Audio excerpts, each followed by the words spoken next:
a lot of people that are alive at this time. Right. I know which one. I know which one Tom would rather be watching, but it's too bad, Tom. Yeah. You're going to be an active participant in today's conversation anyway. But anyway, welcome. And no, you know, I'll wait. Welcome anyway, but I'll wait for like an actual I can't believe you just assumed who I'd be rather watching. What do you mean? Are we wrong?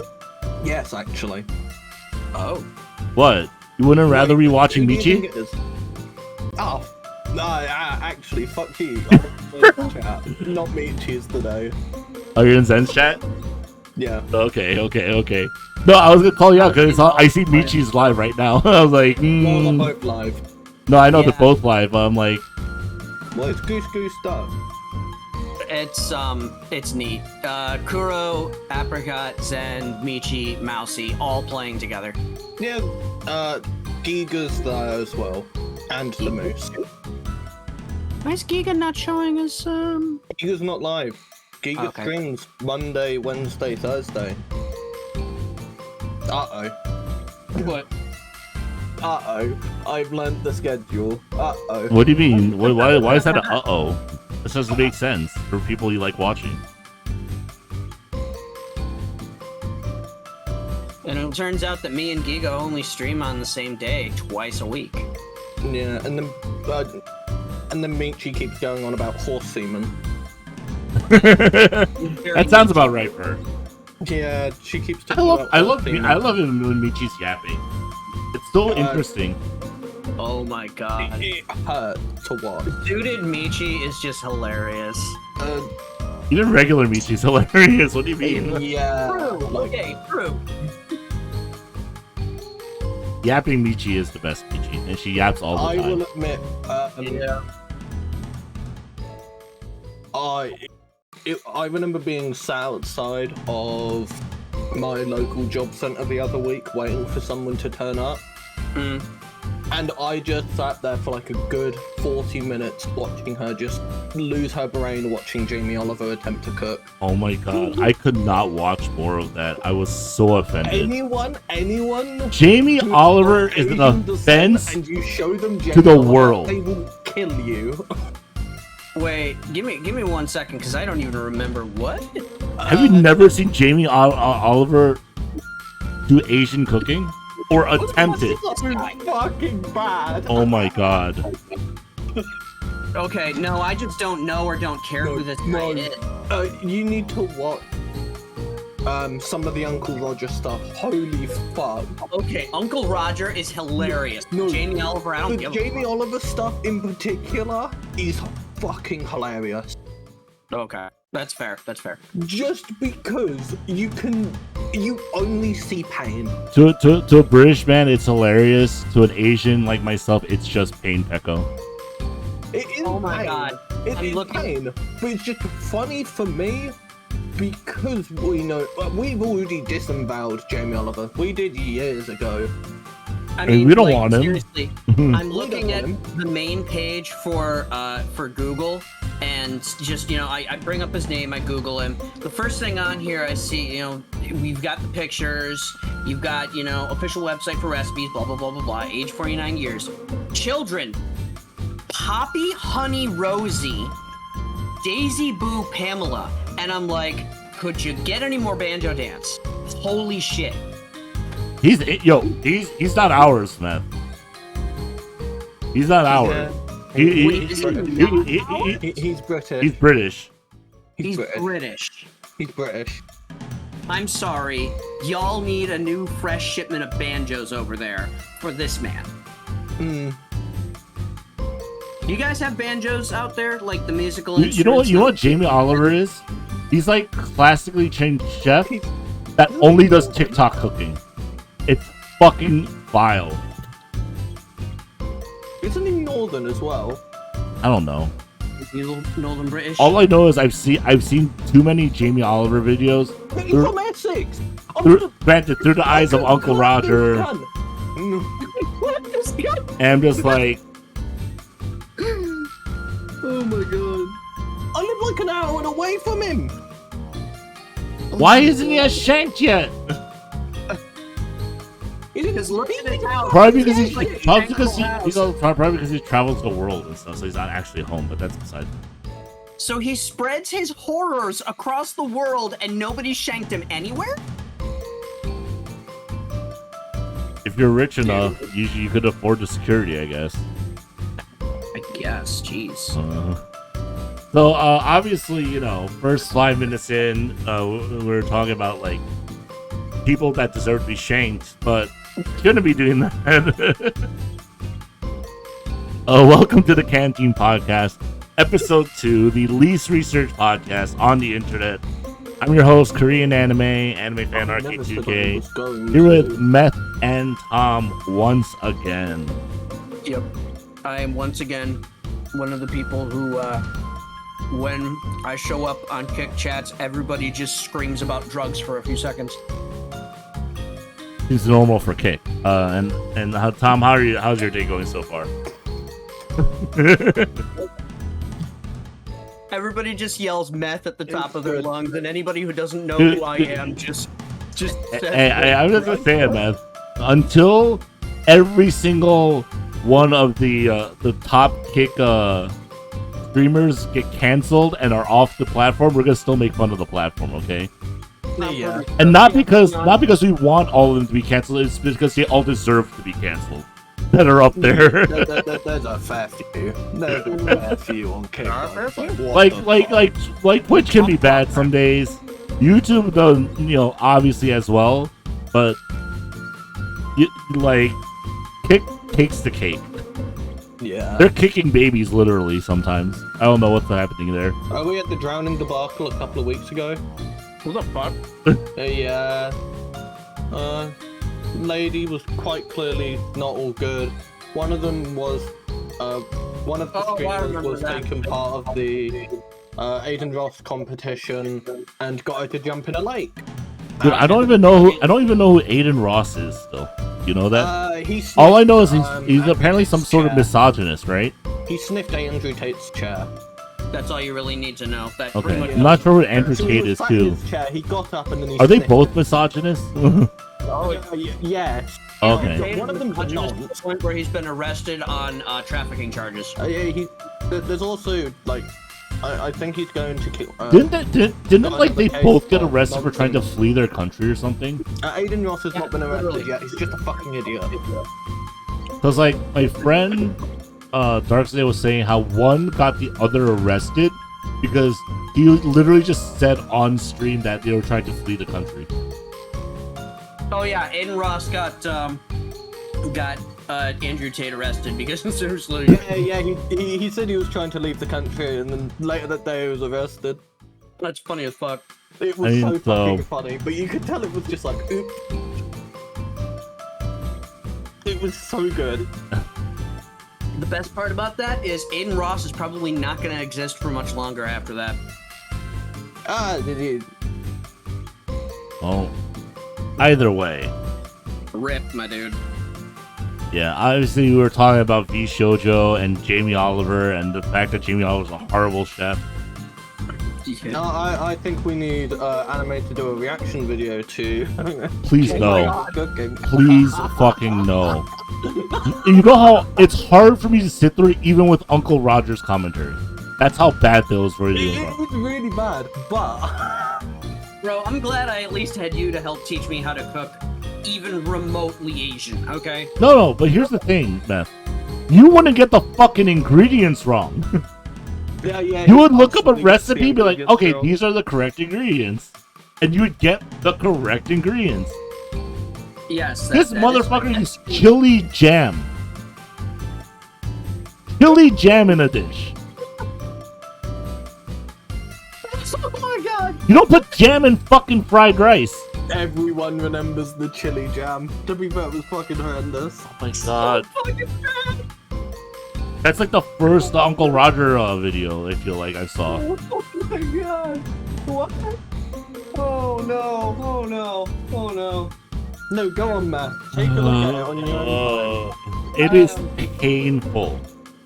Painful. You know what the worst part is? Apparently, like, for some of the things he makes, like the recipe he follows, like because he has like his own quote unquote recipes, but actually have all the correct ingredients, and then he just ignores that sometimes too.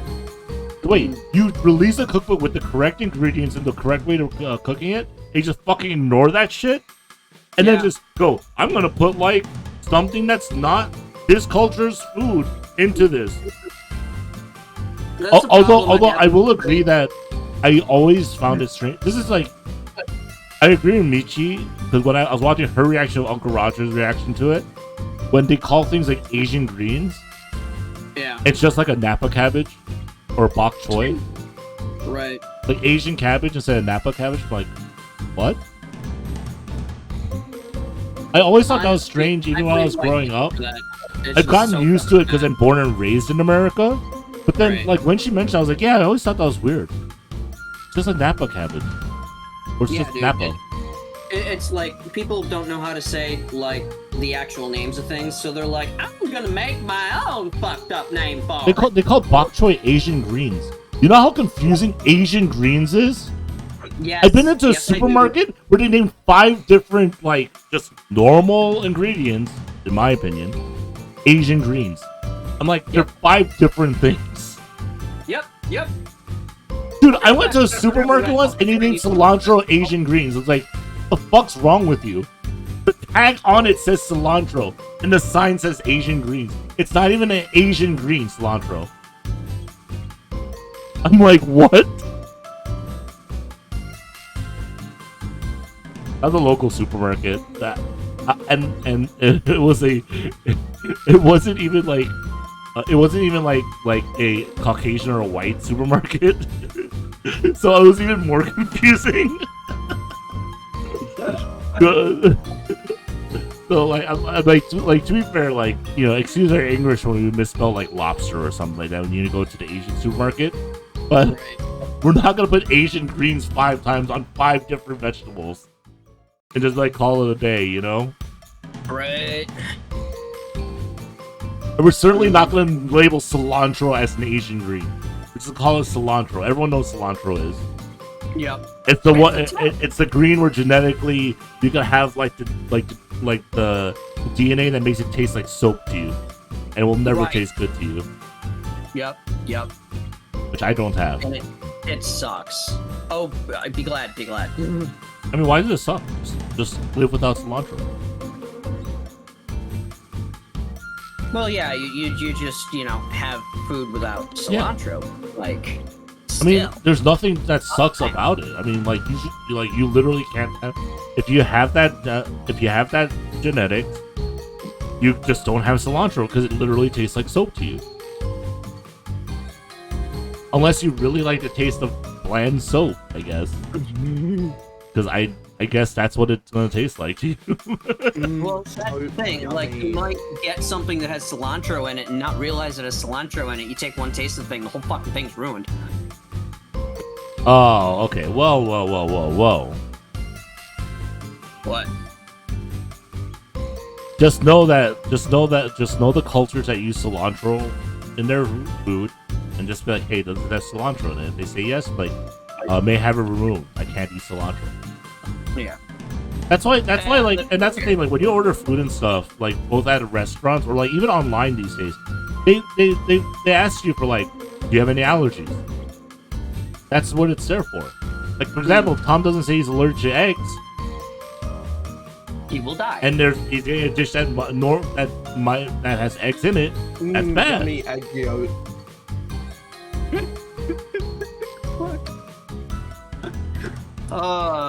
Dude, I've seen some cooking YouTubers, and not like the professionals, because at the very least professionals are pretty good about separating like egg yolk and egg white. But I've seen like more amateur-ish. Didn't I show you Case cooking one? I don't think you did. I know I did. No! Fuck K's cooking! It is so fucking bad! Wait, who's K? Meth knows who K is! Meth knows who K is! Who's K? I thought K. Wait. Is this somebody who's really bad at cooking? Yeah. Is it a man or a woman? Woman. Wait, is this a person that disgusted coefficient one so badly. Probably. She's got a really thick Scottish accent. Oh yeah, It's I like- know of her because literally that's how I discovered onigiri. Because I was watching one of the coefficient YouTube videos. He's like he needed to like cleanse his palate and like watch this VTuber. She just forced her kid to eat all the food, so she never has to try any of it herself. I'm saying K is K-A-Y at that point because it's probably white. K-A-Y. Yeah. It's not like K Jinguji or K Nanameda. No. Different, very different K. You should watch her. She No. No, like it's fucking atrocious. No. Somehow worse than James. No, I watch onigiri, The okay? If I want to watch something atrocious, I want it with a side of expertise, okay? Onigiri knows how to cook. It's funny when she messes something up.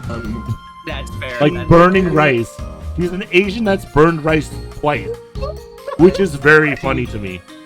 No, yeah, that is. Oh god, that is really funny. That is really, really funny. You know, one of these days, like, I gotta do, like, a cooking stream where I'm like, okay, here's my GoPro, here's me cooking, I'm gonna take a hit off my vape pen, and then I'm gonna cook.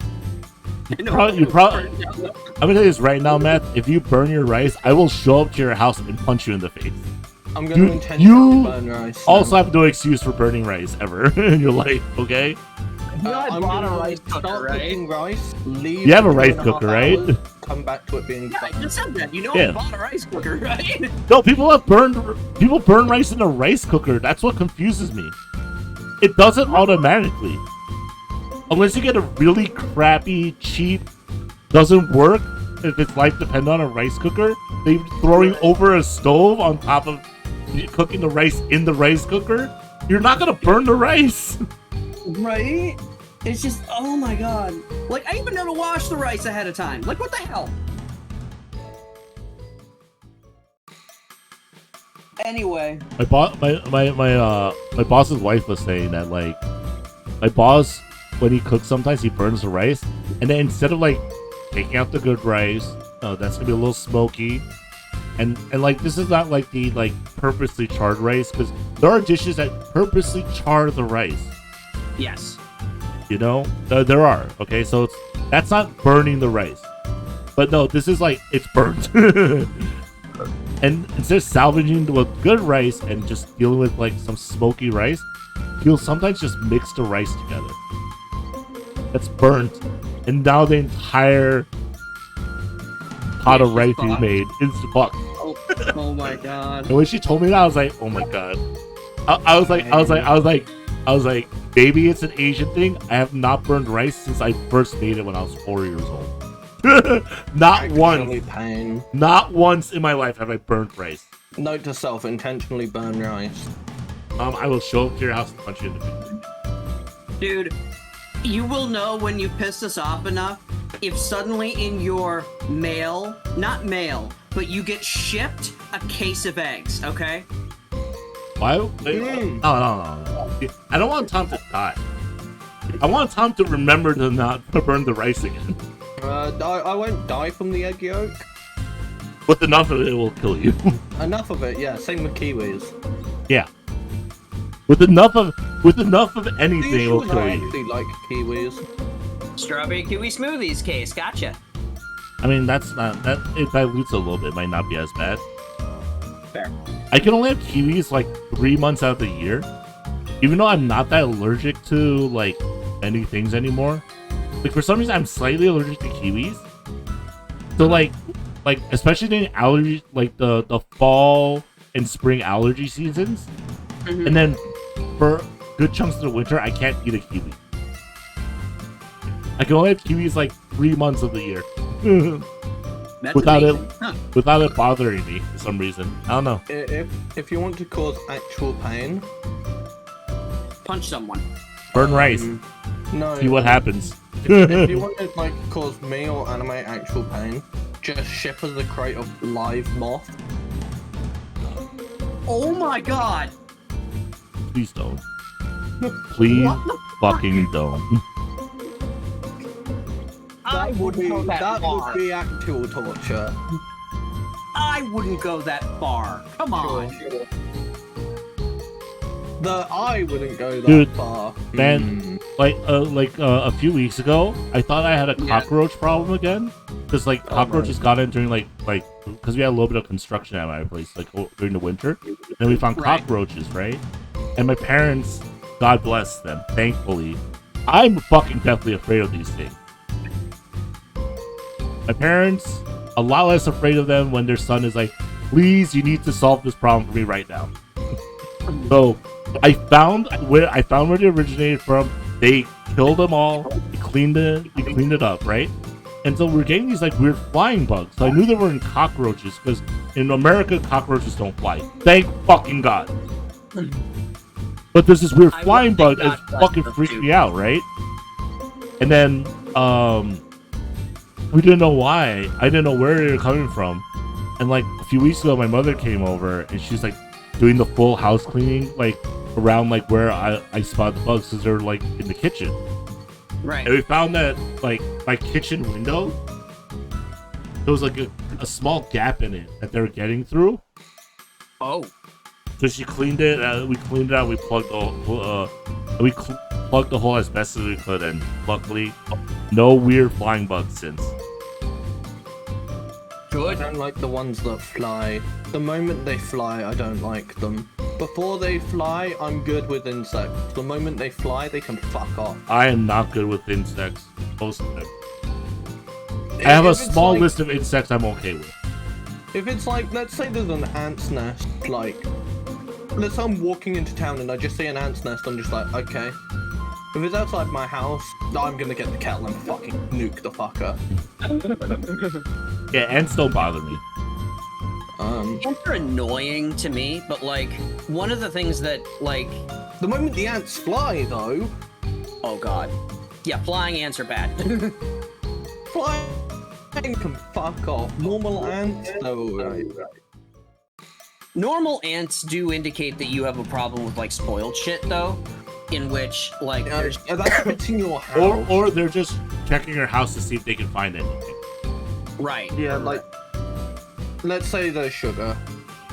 Like, sugar's routinely left out. Like, yeah, they like... Yeah. Oh, you know when I was, when I worked at a warehouse, right? Right. I found out I was not allergic to bees the hard way. No. So I picked up a box, and a bee fucking bit my hand. It didn't sting me, it bit me. Bit you? Yeah. So I threw it on the ground and killed it. Like, what the fuck?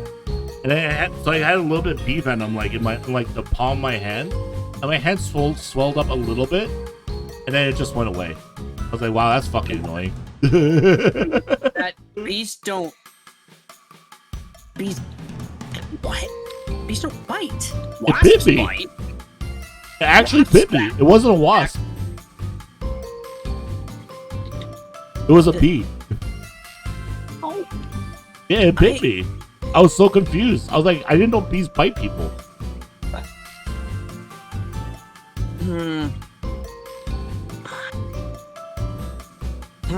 I was like, do bees even have mandibles? I was like, I guess they do, right?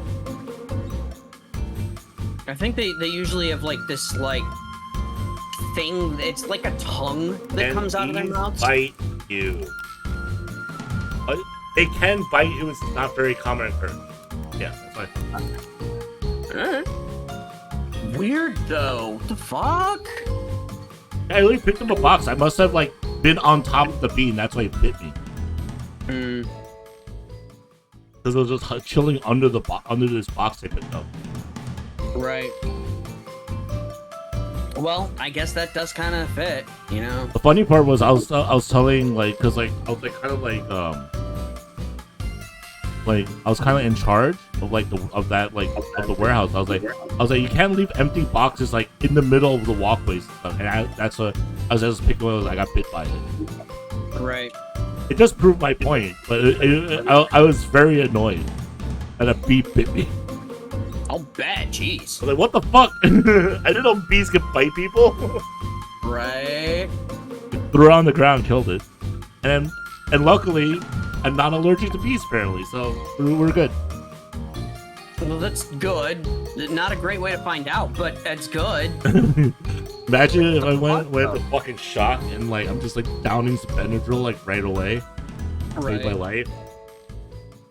Did you get like an epinephrine pen like immediately? No, I didn't. I know, but like that's never mind. I was saying that that could have been a scenario for someone who was truly allergic. Oh yeah, that's true. And ASAP. Or you're I know like quite a few of my friends who are allergic to like a lot of things, and then they don't carry it, and they don't carry an epinephrine. Like why? Do you chance life that way? I will say though, when it comes to like things like a peanut allergy or a bee allergy, people do take it more seriously. But if you're lactose intolerant, people goes, I will die on this hill of ice cream. It makes no sense. You know, I still have a gallon of whole milk in my fridge. A half gallon of ice cream. Is it good or is it moldy, man? What? Is it good or is it moldy, man? Oh, it's good. It's fresh. I bought it the other day. It'll last for like 2.5 months because I buy organic. Oh, I got oat milk. It lasts for 3 months. Damn. But yeah,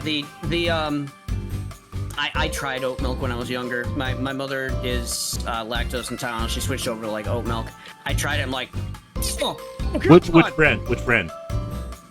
I don't even remember. It was okay. like years and years ago. So because like, I will say, oat milk has gotten much better depending on what brand you get. That's fair. Then that does make sense that it would get better with time and, better. I mean, better oat milk than fucking, God forbid, it's almond or soy milk. I hate those. God. Oh, no. Soy milk tastes like depressing. It tastes like depressing 2%. Soy milk. And almond milk just tastes weird. Yeah, I think I was wrong. It wasn't oat milk, it was almond milk. Oh, God. Almond milk tastes fucking weird. Almond tastes like you're drinking acid. It's like fucking... It's so bad. Also, insert joke of how they milk an almond. You're right. Although, I will admit, I legitimately asked that question at first. Also, I don't like coconut milk. Huh? I also don't like coconut milk. I hate coconut. Hate it. I hate the taste. I hate the flavor of coconut. Coconut smells really nice. Anytime we're at a situation where we're eating, hanging out, if you get coconut, pass it to me. I fucking love that shit. Like, it is so fucking good. Like, you know how much I hate coconut? I can't even drink coconut rum. I can't drink Malibu. I will admit, I can't really have much coconut rum either. I mean, that's because you can't have much to drink compared to some of us, man. That's fair. Drink like meth is lightweight. Tom will die. I'm literally an alcoholic. Of course, I can drink as much as I feel like. I shouldn't be, and I purposely don't, because I'm a responsible adult. Rather than recycle my, I drink so infrequently that rather than recycle my hard liquor bottles, what I do is I wash them and I put them on a shelf because I will remember every time I've ever had something from there. That drinks so infrequently, he just makes his own alcohol because it takes just as long as him eventually buying another one. I think the last time I bought... what I thought you were going to say, Beth. Like 2 years ago. That was the last time I bought alcohol until like a couple of days ago where I got myself some cider. I mean, like a nice cider is good as long as it's not too heavy on your liver. Well, this one's 7%, so... That's not that bad, right? 7%'s actually pretty weak still. Well, yeah. I mean, it's like double your average beer, but... Yeah. No, average beer's about 6. No, average beer's like 3. 3.5. Yeah. That's why I don't like beer. It tastes like piss water to me. So... And it's weak as fuck. For beers, I get like the super ultra strong shit. Beer is only good for one thing, and that's getting you an assault charge. Okay. Okay, that's very funny. It's like, Oh my god. how That's many what- different beers? How many different beers have the name? But Meth, most beers like that you would go to buy are like 3.5%. That's why I think it's stupid that people get beer and then I just get the Mike's Hard and people say I'm getting you're getting the wimpy drink. I'm like, Mike's Hard has 5%. Your Budweiser has 3.5%, sir. Yeah, what is it? It's beer, lager, then cider, right? Yeah, and then the IPAs are somewhere in between, Yeah, if not higher sometimes. Yeah. because lagers are usually 4.5 to 5, Yeah. and then ciders, depending on the kind. They're usually 5 to like 7, or 5 to 8. And then you get a Mike's Harder, which is 7.5. Which is quite the name for a for it. Honestly, anytime I would get beer when I was going to the bar when I was younger, it was either a raging bitch or an arrogant bastard. And it was like 10 to 11, sometimes 14% alcohol. And you're just like, okay, so this is just how beer is. No, I'm getting the ultra strong shit and have no idea. So Dude. that explains a lot of my drinking history. Dude, I remember I became very good at beer pong when we were playing with beer, specifically because I didn't want to drink it. Dude, I remember. Okay, so here's a funny story. I played beer pong, right? I was playing beer pong, and this was with and my friend who was my teammate. He drank all the beer.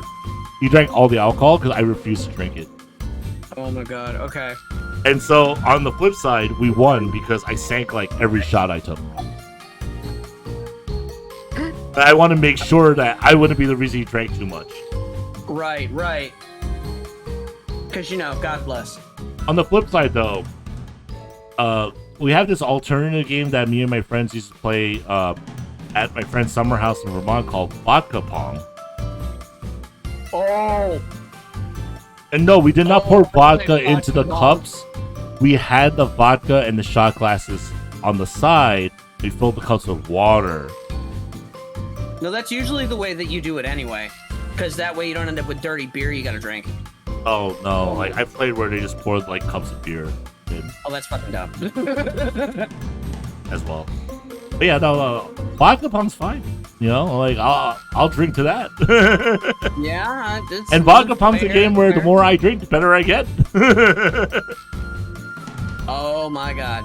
Yeah, I had similar where we were doing we didn't even do shot glasses. We just did like people pouring drinks in the back because the bar was like right next to the table.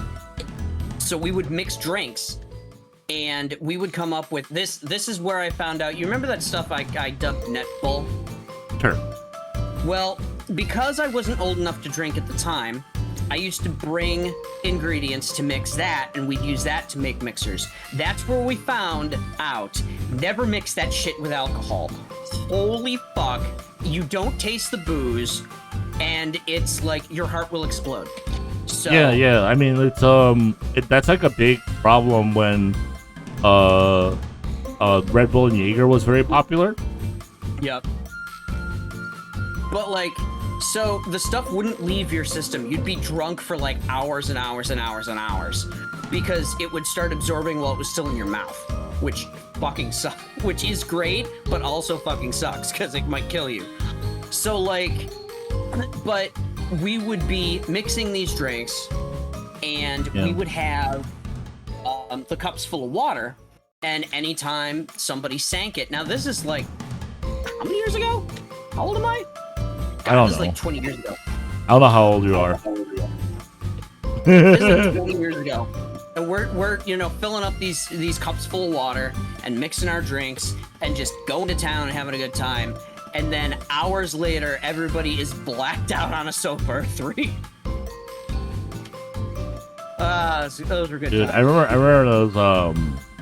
But this is like harkening back to my college days. I I remember when me and Shanrik, we went to like a bar, like it's like a bar lounge kind of area, Right. and like Those are fun. yeah, but like he was drinking his beer, and I was like, I'm not gonna drink beer, so like I start classy. I get a screwdriver, use my first drink. That's two of my favorite beverages, has orange juice and vodka in it, right? Yeah. And then I got a Long Island iced tea. He goes, oh, what's that? I'm like, a Long Island iced tea. So that looks good. I'm like, it tastes good. He goes, I want that. Tastes good. So he got a Long Island iced tea. And then like the thing after is like, because like I was asking the bartender today, hey, do you have any drink suggestions? Because like my third one was a rum and coke, and then at that point Chandra wanted to drink with me. He started drinking with me. I got like a Swedish fish shot. There's like a vodka shot that tastes just like a Swedish fish. It was delicious. Oh. And like Nice. essentially like I was going down the list of very interesting like cocktail shots. And so that's why Shanrik joined me shot for shot. And yeah, that night we found out what Shanrik's limits of alcohol were. It was not pretty at the end for him. Oh no. Let's just say he owed our mutual friend a full bathroom cleaning. Oh. To say the least. That's rough, man. That's rough. It was rough. But you know what? Sometimes that's how you gotta learn, is by, fucking The hard way? fucking your stomach hard. Yes, there you go. Oh man. I've learned to try to never eat tea in call with you fuckers. Why? Eat what in call with you fuckers? My tea. Your tea. Why not? You'll start talking about vomit into my appetite. Oh. I'm sorry. I'm not. I have no remorse. I'll vomit on call next time just to prove a point. Anyway, let's talk about something else. Oh yeah. Olympic Games Paris, it's happening. Hell yeah. Is anyone actually watching them? Because I'm not. Hell no. I don't have cable TV. Actually, yes, because who would have thought UK times? Oh yeah, it's literally your time zone, so it's easy for you to watch. They're an hour ahead, actually. No, man, but like compared to us, it's like your times. Yeah. I've been watching a little I mean, I guess in that case, you could argue that it's great for us as well because it'll probably be after work at some point. It starts mid-afternoon for you guys. Yeah. Coverage starts for us at 9 a.m. Meaning it starts for you at 2 p.m. Yeah. Well, in theory, like we actually probably have the better chance of watching them. 4 a.m. But like, So it means before work and just as you're getting out of work ends. Well, yeah, but I got shit to do besides, watch fucking Olympics. You don't have to watch, you can just listen. Sometimes some of it isn't even bad to just hear. I'm gonna say this. As I don't like the the Summer Olympic Games as much as I like Winter Olympic Games. winter is better. Winter's I better. will happily watch the entire figure skating in winter. Dude, I and love. the curling. Yes, I love watching curling. I sit there forever watching curling. Curling is so fun to watch. What's curling again? I cry. We're going to shun you. Shun. Look up curling, man. You have Google at your fingertips. Look it up right See now. the fucking stones and just be like, oh. All right, let's look at curling. Guy doesn't know what curling is. I watch a lot of the gymnastics, the normal Olympics, and a lot of the combat sports. What the fuck? Combat sports are fun, yeah. Combat sports are always fun. Yup. In winter, I'll watch a lot more because I'll watch a fair bit of the snowboarding. Yeah, that can be fun too. The bobsledding and stuff too. I love watching a half pipe. Yeah. Half pipe with the snowboard is so good. The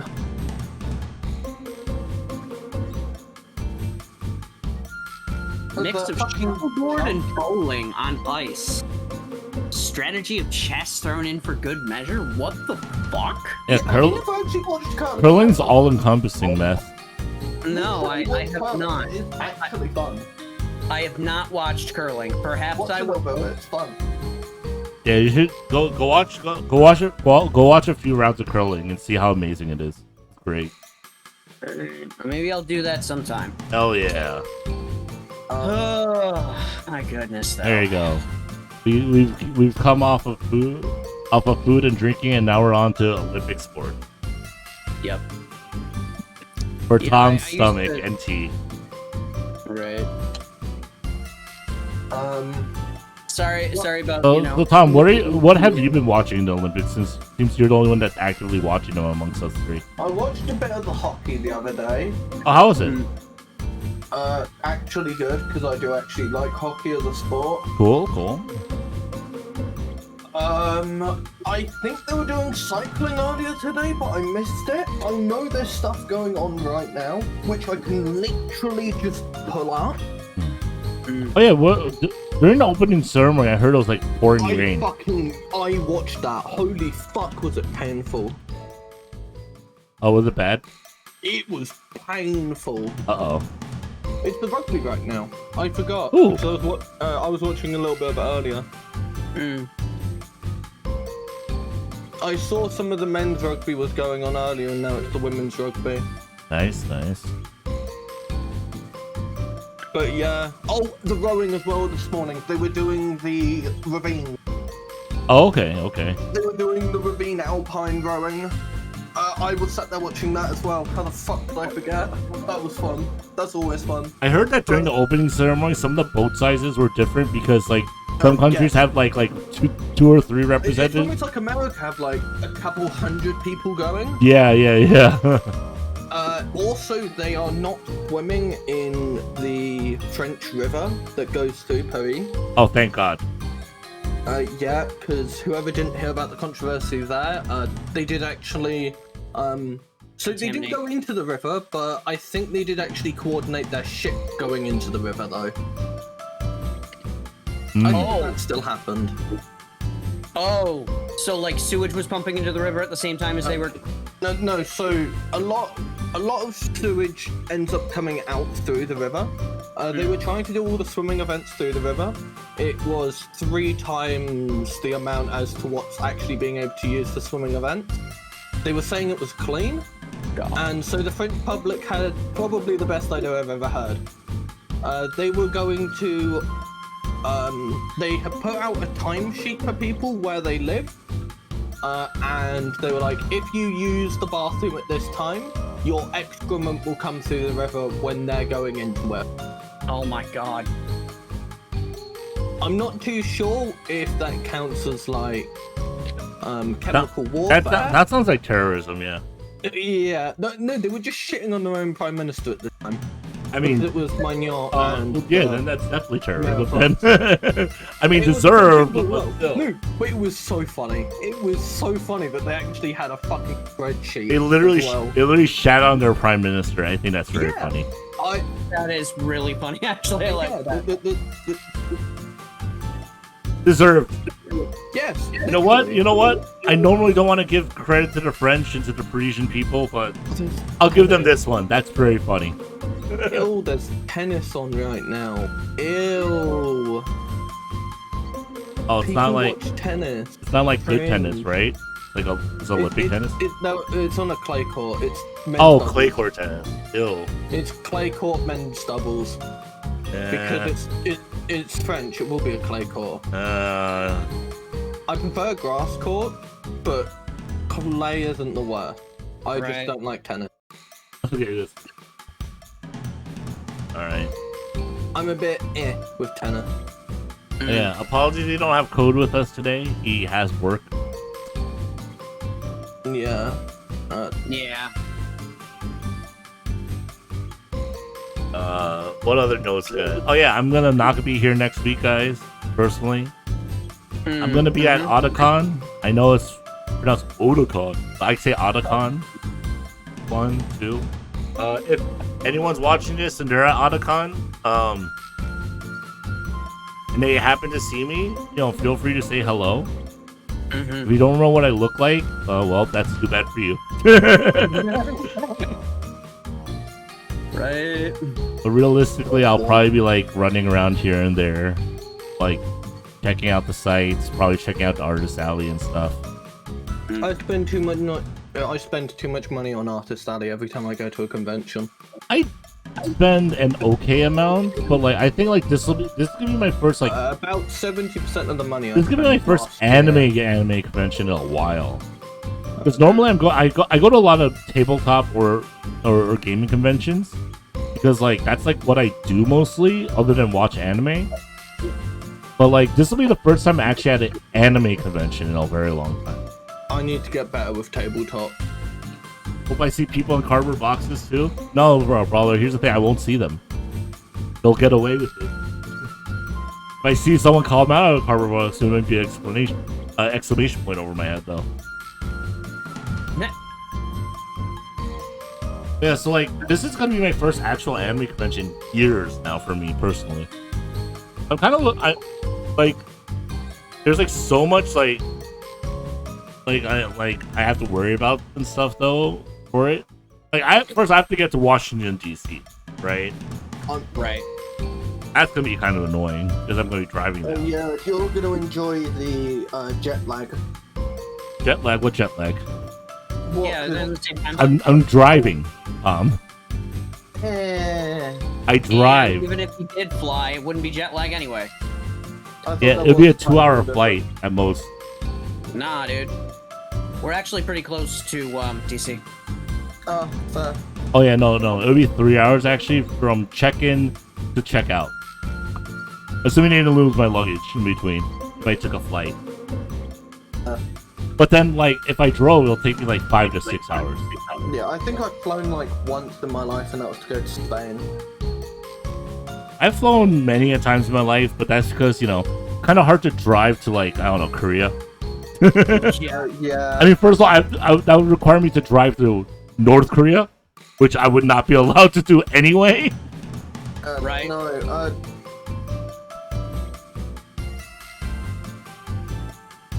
Second, I would need to, as an American, I would need to get a visa to drive through China.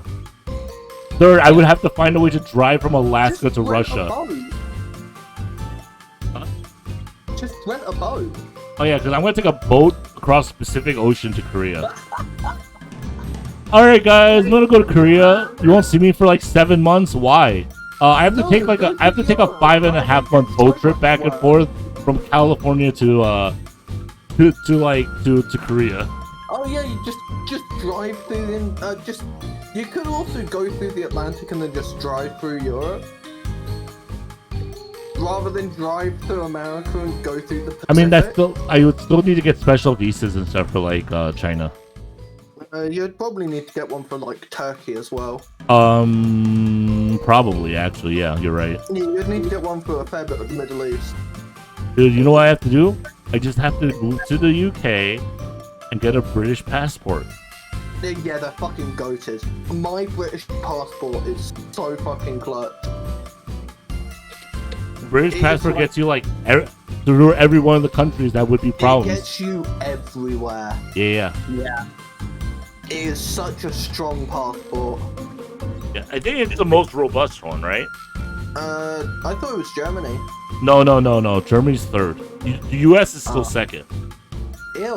Most robust passport in the world. Oh, apparently Singapore. Singaporean, really? Oh, never mind. That means fucking we've fallen off.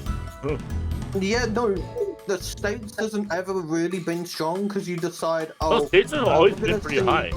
We're gonna see a specific region of the planet. And US fell off all high health. US was second like 3 years ago. Well, get fucked. Now it's Singapore, and it's France, Germany, Italy, Japan, Spain. I said Germany were higher. How the fuck is the French that high? So Singapore has 195 destinations, right? Holy shit. France, Germany, Italy, Japan, and Spain all have 192 destinations. Yep. Then it's Austria, Finland, Ireland, Luxembourg, Netherlands, South Korea, Sweden, 191. Oh, that's good. That means my mother can get to more places than I can. What the fuck?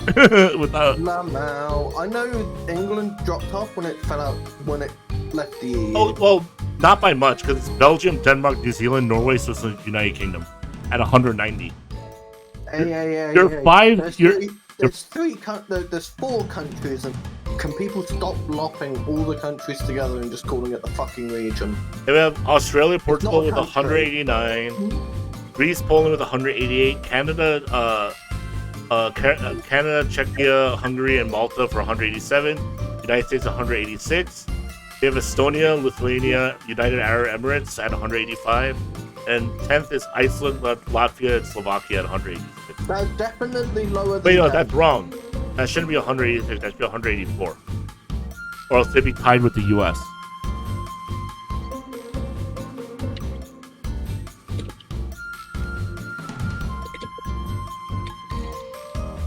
And this is the Henley Passport Index. And then there's the art and capital that ranks it with United Emirates as number 1, Spain number 2, and this one doesn't even. This one has the U.S. at also number 8. The United Kingdom is once again 2 spaces above at number 6. Oh no, wait no. No. According to Henley, United Kingdom's number 4. Yeah, so it drops down to number 6. It's still good being British. Yeah. Being English. Ugh. I don't like saying that. Being English? Yeah, just saying like I'm English. Ugh. Reminds me of Jamie Oliver.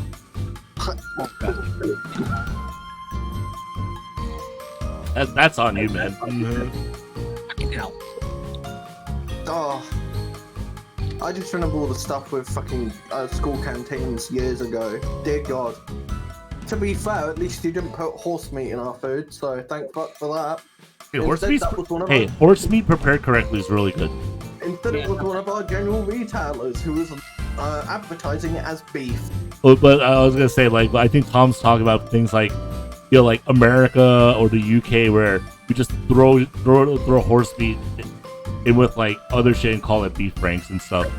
Yeah, let's say Walmart just went out of their way across an entire line of products, just went, yeah, this is beef, and it's just horse. The problem is not Walmart. Ironically enough, let's like say it was Walmart. So he was making a analogy. Yeah. No, but it was like, it was like ballpark. Oh my god. You know the bar?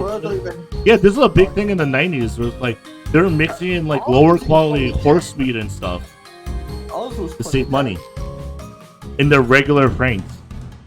Wow. Now the regular franks, I think, are a mixture of like mystery cow and pork. Right. So no more horse meat? Because apparently people also think it's like weird to eat horse meat. So I'm like, why? If I'm being told I'm Because giving something else and somebody gives me a horse leg, then I'm gonna look at them a bit confused. Okay, no, there's not enough meat to eat off the horse's leg. So I understand if that's strange. That's like me giving you like chicken feet. By the way, Asian delicacy. As in, there are Asians who like it. I'm like, oh fuck no. Is it like frog legs is a French delicacy? Yeah, but frog legs taste good. Yeah, it's just like Chicken feet does not taste good to me.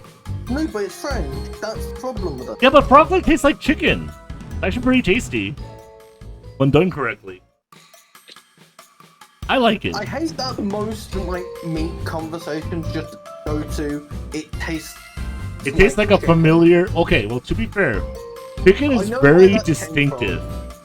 Yeah, I know where the And a lot of chicken and comes from. on the flip side though, there's a lot of Americans who they don't try anything more than chicken, pork, and beef. So to them, everything tastes like some form of chicken, pork, or beef. They need help. They need help, 100%. Yeah, they absolutely do. 100% need help. But when I say frogs like taste like chicken, I actually mean it. It tastes kind of like chicken. Actually does. Doesn't taste like duck. Doesn't taste like goose. Goose tastes like fucking crab. Fucking good. Duck is goated. Oh. Duck is so goated. And goose tastes like absolute garbage. I hate it. Yeah, we're not allowed to eat goose over here. I wonder why. Yeah, I mean, we're not honestly, allowed to eat we're not geese allowed to here swan. either. You have to import the goose from a different state that specifically has farm and raised for consumption geese. Yeah, I don't think we're allowed to eat geese or swan. We're not allowed to Swans kill are a geese. protected animal. Yep. So are geese for us. It's either protected or endangered. And I'm like, gee, I wonder why they're endangered. They're fucking assholes. Eat them. Mm. Eat the assholes. Wait, Eat the that sounds assholes. wrong. Eat the geese assholes. That sounds like my a back God. shot all over again. Anyway. Oh no! No, a duck is goated. If you've never had duck, Fucking good. it's so good. Who's not had duck? If you've never had duck, find your nearest authentic Chinese restaurant and get some Peking duck. So fucking good. The duck with the Peking sauce and the bao bao, it's so good. The bao, oh my god. Oh my god. Hearing that phrase just completely shifts my perspective on the phrase "bow bow." Oh, it's not bao bao. It's just I say bread because I'm an idiot. I used to say this before Fuomo existed, okay?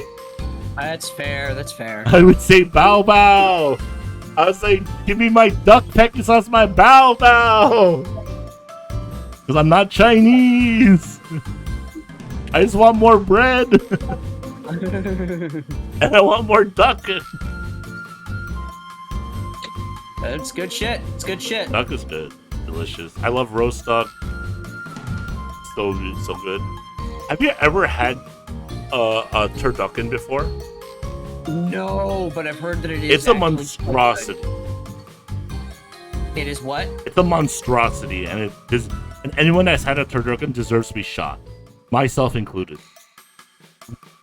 That should not exist. Please have your turkey, your duck, and your chicken separately. Yeah. Okay. Have your three birds separate. And literally, geese, the only thing they're meant to do is be killed, not eaten. They don't taste good at all. We just murder geese then. Just murder the geese. All of Just them. murder them. We wasted. Actually, make them endangered. Make them actually worried about it.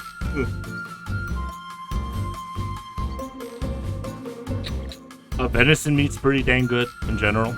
I do find it funny. It's just like America only eats thing meats, meanwhile turkeys. Right. Meanwhile, Turkey- turkey. The entire holiday exists because of, and it's just like, yeah, we're not gonna eat the fucking bird that's heavily to do with it. No, they do though. That's the funny part. Dude, I make turkey sandwiches all the fucking time, bro. Okay, that's a different type of turkey. That's like actually normal turkey. Like roast turkey, like the way that Thanksgiving does it is crazy. Oh, I know. It's different, and people make it wrong all the time, and it's very annoying. Dude, I've grown up so many years. I thought I hated or I disliked turkey meat, like especially Thanksgiving roast turkey, because every time I had turkey growing up, it would be dry and flavorless.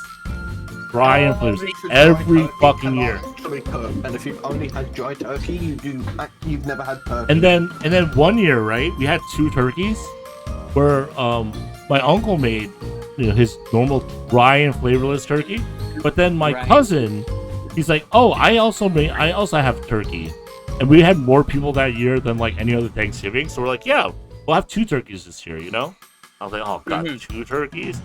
But then he brined his turkey for a month prior, and then he put it on the rotisserie and roasted it correctly, and it was the most delicious, juicy turkey I've had in my life. Whoever that is now a saint. And I was like, oh, it's not that I don't like turkey. It's my uncle made some really shitty dry ass fucking turkey. Yeah. You like turkey, you just dislike shit cooking. I just like shit cooking. The funny part is, right, like during COVID, right? Because like it was like right around my father's birthday. My father was born in November. It was up to me and my mother to make our Thanksgiving turkey, right? Because my uncle who normally makes a turkey wasn't gonna be there, and so neither of us ever had roasted a turkey before. And my dad's older brother, my other uncle, right? He's like, hey, we got a free turkey from like the church we go to. They give us this turkey, right? They give us a 30-pound bird that costs $300. It's like a fresh turkey from like some high-end farm. I'm like, holy fuck. And me and my brother look at her like, holy fuck, if we fuck this up, we're gonna be in so much trouble. So she's on her phone, fucking looking up turkey, how to cook a turkey in Korean. I'm looking up how to cook turkeys in English. We're arguing for like 3 hours. Get it into the oven.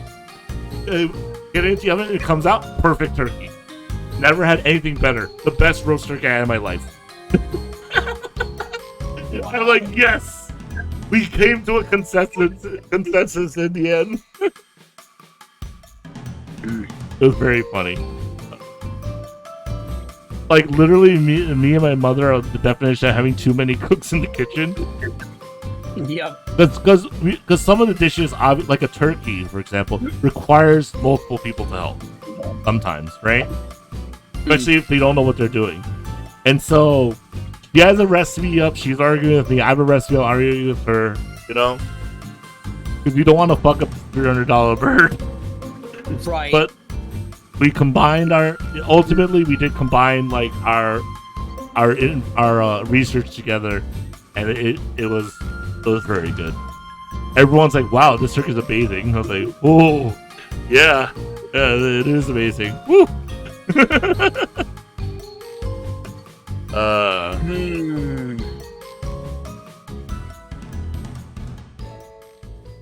I never had that dry ass shitty turkey ever again, by the way. Thank goodness. Like, good turkey just completely annihilates the experiences. And here's the thing, right? Like, because I've had turkey before, and I always thought turkey can be kind of dry, but it's not flavorless, right? Right. But so I just thought if you roast a turkey, it just becomes flavorless. No. But then, if you roast the turkey in its own juices, it is fucking amazing. Yeah, but then you know, since my cousin, like, I had his turkey where he brined it for a month, and he like put the almost Karen. He had his own rotisserie just for the turkey. He brought out once a year for it. I was like, oh, wait, turkey's actually really good. Dude, I remember those. This was when I lived upstate New York. I was living with roommates.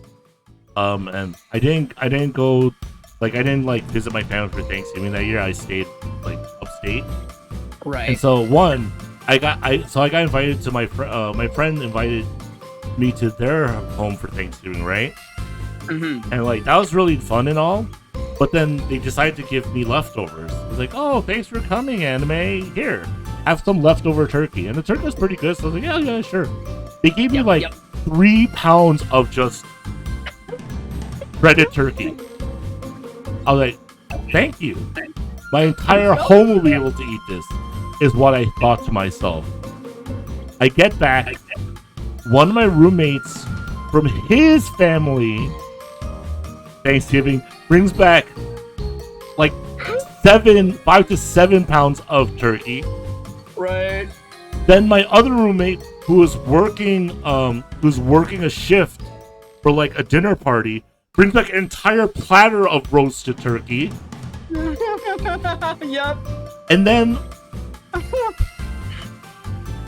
my other roommate, who worked an overnight shift like that Thanksgiving, in the AM comes back with a frozen turkey that the workplace gave him on top of his, like, as a thank you for working that shift. Yep. So we went from. So I thought, oh, we're gonna have like 3 extra pounds of turkey. Like, we'll share it. We'll be done in no time, right? We had turkey for the next 2 months as our main meat, just all frozen. It was really funny because my roommate, he's like, he got so sick and tired of those anime.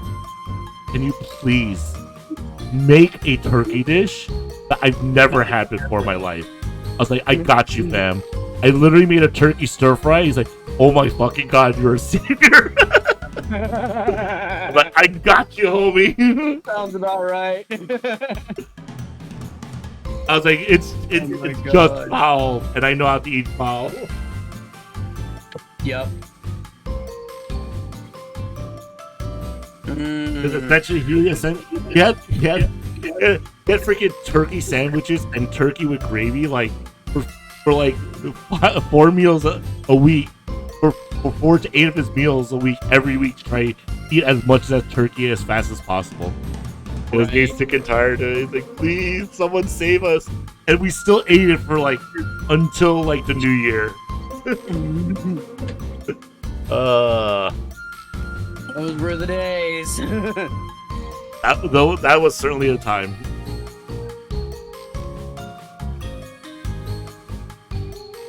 Because like, for me, it was fine because I would have turkey. I'd have a turkey sandwich like twice a week. You know, I was eating it much slower, so it didn't bother me.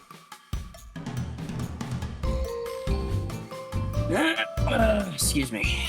You know, even though it's frozen, you don't know if it can still go bad or not. You know. Yeah, that's true.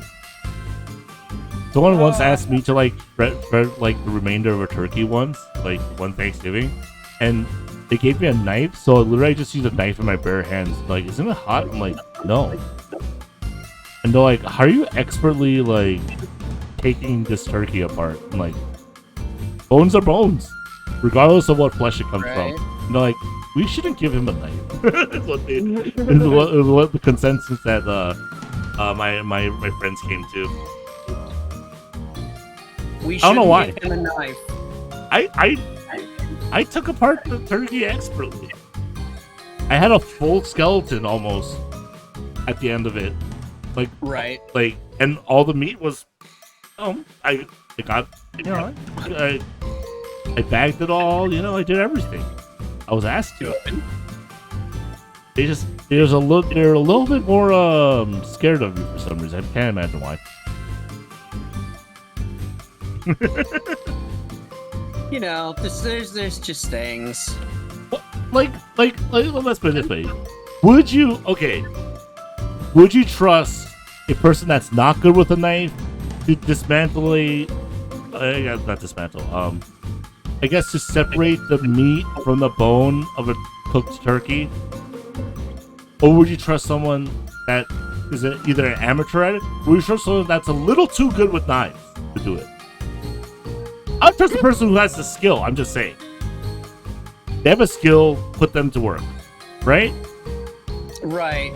I'm pretty sure that's not what the worry was. It's like, one of us is going to disappear one of these days, and anime is going to be much more fed than usual. I mean, you know, hey, I'll give anything a try once, okay? Including long pork. Right? Yeah, including long pork. If it weren't illegal, I would try it once just to see what it tastes. But I'm pretty sure it's illegal. Yeah, it's very illegal. So, obviously, I'm not going to, guys. I am a law-abiding citizen that happens to be very good with knives. Sometimes. Sometimes. I'm not good with every knife, you know? A lot of different knives, you know? You have kitchen knives, where I'm pretty good at. You know, obviously combat knives I'm pretty good with. Right. I'm okay with like a katana if needed. You know, but like don't give me like a freaking bastard sword. Like I'm not trained to wield a like bastard sword as well as like you know, like I'm good with like more one-handed knives. Is what I'll say.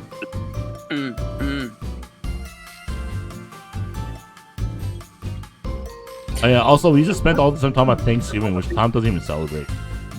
Right.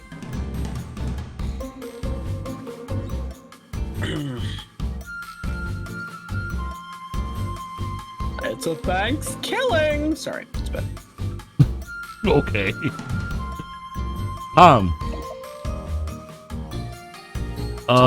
what holidays do you celebrate that we don't know about? Tom Disappeared? Has he run away while we were talking about American holiday? Maybe. Darn it. Who knew America would scare away the British? We didn't. America, fuck you. America, fuck. Yeah, right.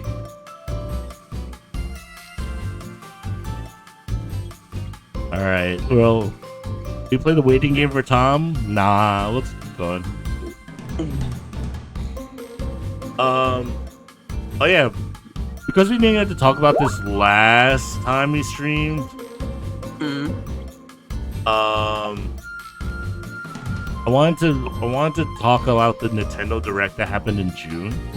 It literally happened. So here's the timeline of events, right? We recorded the Sunday before the Nintendo Direct happened for the podcast because we knew a bunch of us would start going missing here and there, for like vacations or because we're busy, blah blah blah, whatever. And then on top of that, Code had its incident with PC where he couldn't even like join us for streaming and stuff. So it happened to be the perfect day to record a podcast, except the Nintendo Direct literally happened right after. We didn't get to talk about it at all. And this is a topic that's now like a month plus old. I still want to talk about it because we didn't watch the State of Play, we didn't watch the Microsoft Showcase, we've only watched the June Nintendo Direct. Right. I think between the three of us, we all have already said that. So, I'm gonna say my piece first.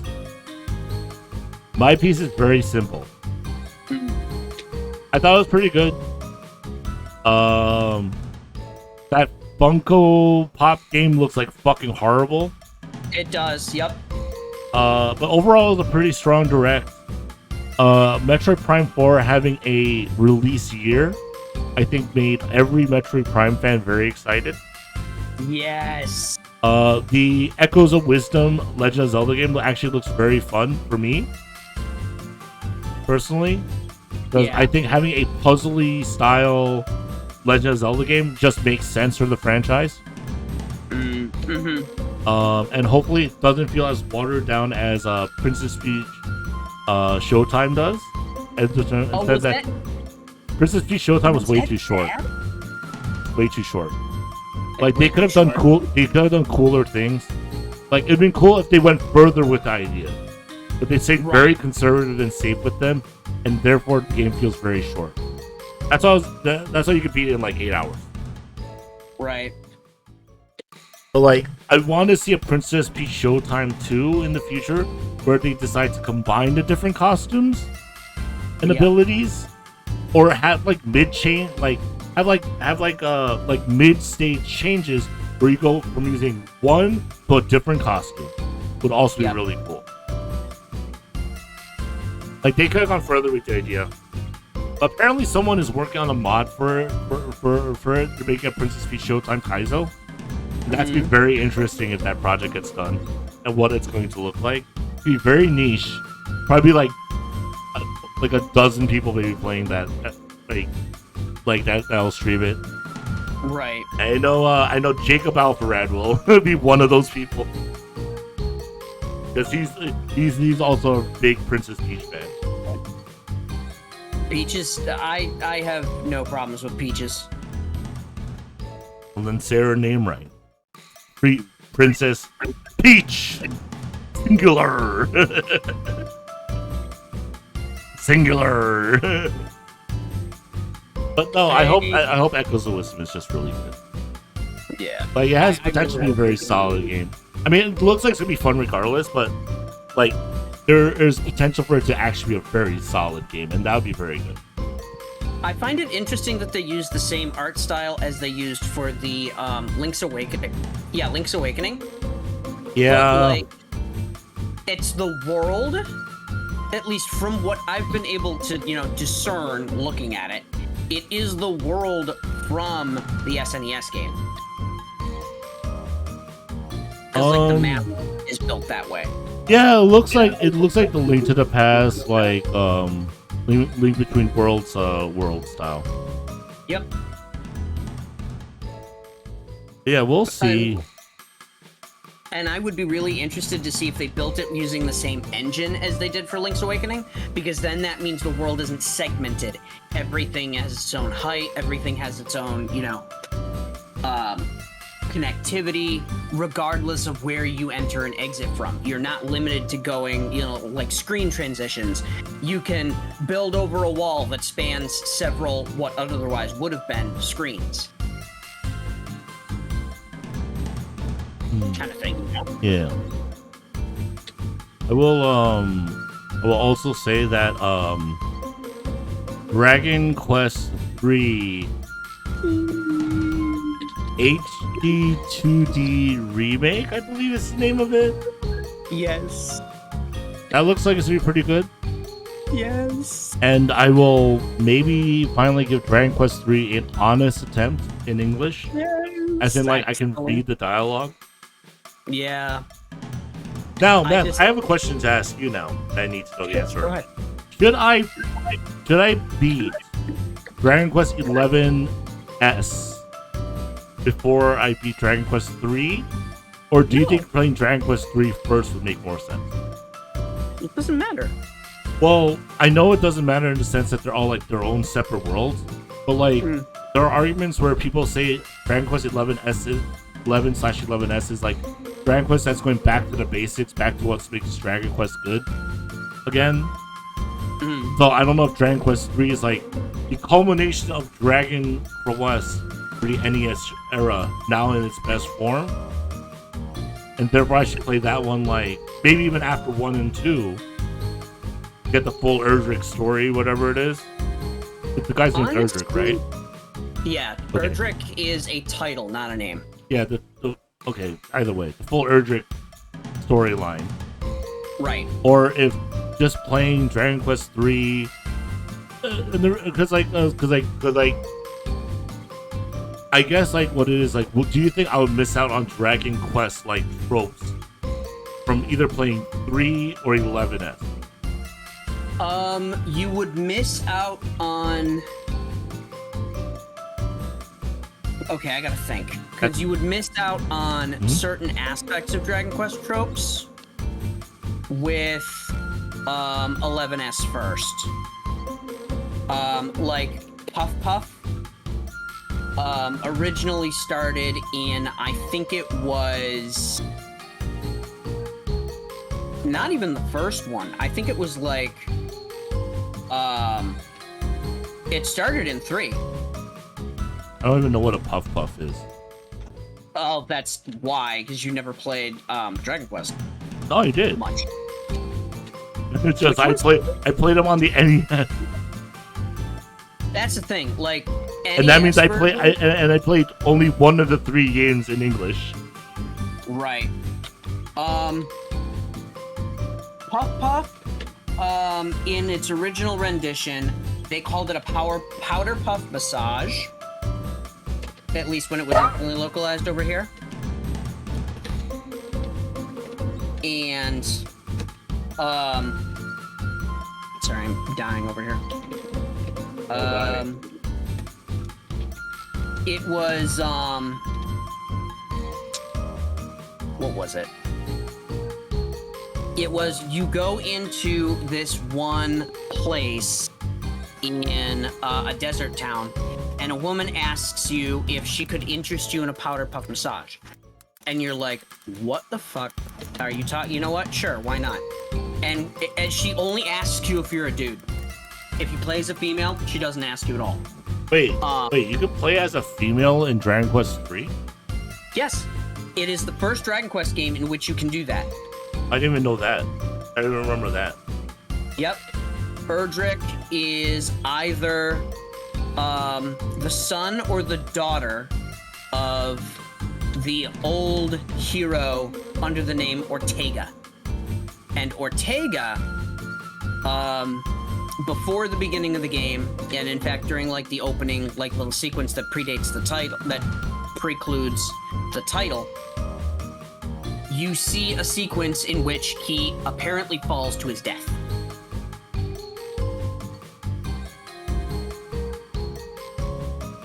Okay.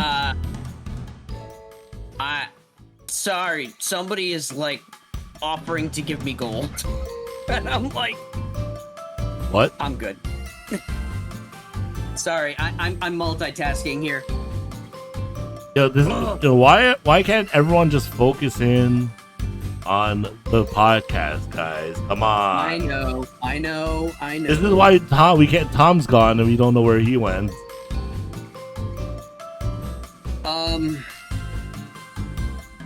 I am sorry. What were we talking about? Powder Puff Massage. Okay. Powder Puff Massage. No. Here's a better question, right? Right. Do you think this is something actually worth explaining, or something for me to just figure out on my own when I play either Dragon Quest III HD2D remake or playing Dragon Quest 11? Yes. Probably better if you play if you play 3 first, I think. I am back. And honestly, sorry, people came around. Personally, I think it would be a lot better if you played 1 and 2 first, because. So you're telling me to wait for the 1 and 2 HD2D remakes? I think 3, 1, 2 actually. In 2025. Really nice. 3, 1, 2 is the right way to play it. It's It's chronological order. I get it. But that's the thing. Like, you don't get the full.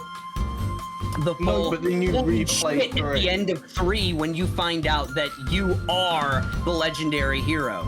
Of course, at this point. Wait, I thought you're always the legendary hero. I thought that's the entire point of Dragon Quest games is you always play as the hero. No, it's well. You've just in the first and second one, you are always known as the descendant of Erdrick. You're the descendant of Erdrick, and then in the second one, you're the cousins who are all descendants of the descendant of Erdrick. And then in the third game, it feels like the whole thing is completely disconnected, and you only discover that you are the legendary Erdrick at the very tail end of the game. So you just spoiled the ending of Dragon Quest 3 for me. That's literally why I just said congrats, man. Except I already knew you're the hero because I thought that you were the hero in like every game or some like. I didn't realize because I thought the Dragon Quest 1 and 2 heroes were also heroes. They are quote-unquote heroes, but they're not the hero. I know Dragon Quest 11S, the hero's name is Luminary. I don't even know what that means. I'm like, what is he lighting up? Nah, yeah, right. He's just like, Luminary. I'm a warrior of light. Oh, I see what you did there, Luminary. I get it. Right. I got you. But like, that is how, like, Luminary is again just a title. So, you know, anyone could be the Luminary. And eventually, what they did with the remakes of 2, or the re-releases of 2, I should say, is they gave it its original subtitle, which is Luminaries of the Legendary Line. And we're like, well, what? This makes no freaking sense. Why would you just suddenly start coming up with a subtitle for these games when they didn't actually have them in English to begin with? So, like, I don't know. It's weird going through the games originally and then, you know, going through the games again years later when they have different translation teams and different names to them. I mean, it's realistically, these releases will probably be like the definitive translation of them, right? In theory. In a way. I mean, I like how Beth is uncertain with agreeing with that statement when he, like, there's no way he knows what the game translation looks like yet. Well, I am pretty sure I know what they're going to do because they have a habit of doing this with the more recent translations anyway. Each territory has its own, like, regional accents that they write in, which they didn't do originally. They changed all of the spell names. So wait. So what do you mean? Like, so like the American versions sound like American English, and the Canadian ones just at the end of every other sentence? No, as in everywhere you go throughout the world, they change the regional accents. Like when you go to what's basically Japan in there, everybody in the new version speaks in haikus.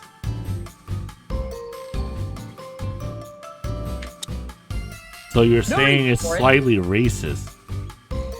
It's Dragon Quest is racist. Meth wants Dragon Quest canceled today. I'm kidding. Wait, Meth is racist? What? What is Meth? I am going to butcher you. Okay, so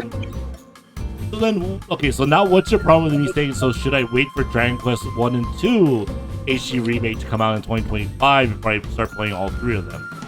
Because then you're waiting. And What's wrong with that? I don't feel like Beth, you act like there aren't an infinite number of games to play currently. That is true, but Dragon Quest is one of the series that is just straight up, most of the time, it's worth it. So should I just play 11S instead? Because I can play that much sooner. Because I actually own that on Steam now. Play 11S, it's a shit ton of fun. There's a lot of things that you're not going to get as, tropes throughout the whole series, but that's fine. But that's what the thing is. Like, a lot of people have said Dragon Quest 11S is like the most vanilla Dragon Quest experience. Like it's a Dragon Quest game, but it's not like gimmicky like the later, or in this case, the earlier Dragon Quest games were. Except 11S itself is gimmicky because it's 11S and not original 11. Right. 11S is honestly just an update, a slightly updated version of 11. Like, there's not much changed. Did they add an entire 2D mode or something? No, they collapsed the 2D mode from the 2D version of the game into it and put it together. Yeah. So 11S is like two games in one? In a way. Or the same game in two ways? I don't know what that means. You say they collapsed it is the same game in two different ways, yes. And using that, you can actually do a new game plus mechanic, which is completely new to any Dragon Quest game. Which is really cool. But I digress. Matt, you know what you need, Matt? What? So you're basically what you're going through is the same thing that Fate fans go through, and someone asks them, "Where should I start in Fate?" Yes. Okay. I'm asking you which would be better to start with, and you're rambling about it. You need, as a Dragon Quest fan, if you want to sell your game franchise that you love, you need to have a definitive answer for me when I ask you the question of, should I wait for HD Remake 1 and 2? Should I play Dragon Quest 3 HD 2D Remake when it comes out? Or should I play Dragon Quest 11S? You should be like, play this one first because. Not start wherever you want. See, that doesn't work. That means that I'll just not get to it, or get to it when I get to it. Yeah, 3 is great. Yeah, but apparently I should be playing Dragon Quest 1 and 2 first. No, play 3, then 1, then 2. It's a different way to play 3. It will completely work. 3 is a prequel to 1, then you're playing in chronological order. And then it doesn't matter the order. And then should I play, but then now the question is then, Tom, in your opinion, should I play Dragon Quest 3 HD 2D Remake when it releases, or should I play Dragon Quest 11S first? You would have played Dragon Quest 11 by now if it did truly enthrall you. I know you like the Octo games. I know you like the style in general. Oh, see? Just wait for 3, play it. If you're going to play something else before then, play Builders. I don't know. Builders doesn't look as fun to me. Then don't play Builders and just wait till 3. I've seen Matt play Builders. I'm like, no, it's not my style. 1, 2, then go anywhere else. Yeah. It will definitely work. You get given the story in chronological order. Man, it's cool like that. And it's a different way than everyone else's experience. And my experience with the Dragon Quest franchise, well, my re-experiencing of it. Is. I don't remember anything with Dragon Quest 1 anymore, obviously, because it's been so long. You definitely never is a pretty damn good game. So yeah. So Matt, take notes. Tom literally just schooled you on how to like sell the game better, because he just gave me a definitive. Just play 3 when it comes out. I like the Octopath style. I'm probably gonna enjoy 3 because of that. On the HD2 remake of it. Done. There you go. Dude, you know me. I can't not overthink. You just got to lock in. Yeah, gotta lock in. Play 11, no, if he wanted to play 11, he would have already played 11. That's the thing. Like, he started 11, and then he got sidetracked. I started Tales of Arise. He's there. I didn't my start. God, you played the inferior game. Okay, that's rude. Now we're getting onto the elite. That's rude. That is rude. Apologize to every Tales of fan and to Takanashi Kiara specifically. Wait, Takanashi Kiara, really? She loves that game. And she was sponsored by Bamco to play it. Oh dear God, that stream the other day. Oh, her Hatsune Miku one? Yes. The Hatsune Miku fitness boxing one, Tom? Yes. Is it bad that I didn't look at any other assets other than her ponytail? It's a nice ponytail. Ponytails are hot. I could tell you it was a nice ponytail without looking at a legendary anime reference, but I will say it, ponytails are hot. Said by Kyon from the Melancholy Hunter. That is a legendary reference, yes. I can totally agree with that. Because like she was showing off the model and stuff, and then like Twitter just ousted itself entirely the moment everyone saw that model.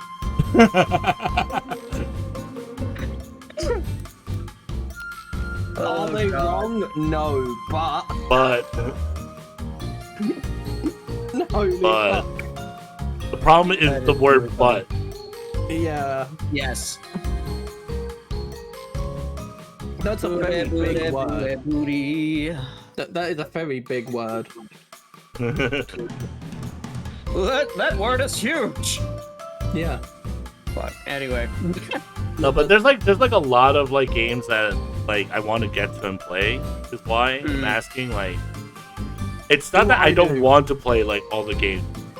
It's just like I 100% instead. Realize that you can't. Huh?